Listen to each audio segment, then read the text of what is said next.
நல்லா ஒரு தனியா சாதமும் ஒரு பொட்டேட்டோ வறுவல் தான் செய்ய போகிறோம்.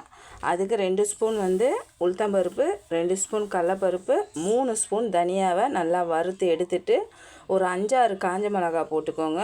1 ஸ்பூன் மிளகு போட்டுக்கோங்க. அதுக்கப்புறம் நல்லா வறுத்து எடுத்துகிட்டு ஒரு கொத்து கருவேப்பிலையை சேர்த்து ஆற வச்சு பொடி பண்ணிக்கோங்க. ஓகேவா? நல்லெண்ணெய் சேர்த்துக்கோங்க. அதுக்கு கடுகு, கொஞ்சம் சீரகம், உளுத்தம்பருப்பு, கடலைப்பருப்பு, ஒரு 4 ஸ்பூன் வேர்க்கடலை, 2 காஞ்ச மிளகாவை கிள்ளி போட்டுக்கோங்க. ஒரு கொத்து கருவேப்பிலை போட்டுக்கோங்க. கொஞ்சமாக பெருங்காயத்தூள் போட்டு நல்லா ஆற வச்சுக்கோங்க. சாதம் ஆறுனதை சேர்த்து கொஞ்சம் உப்பு சேர்த்து நம்ம பொடி பண்ணி வச்சோம் பாருங்கள், அதையும் சேர்த்து நல்லா மிக்ஸ் பண்ணி எடுத்தால் சூப்பரான தனியா சாப்பாடு ரெடி ஆகிடும்.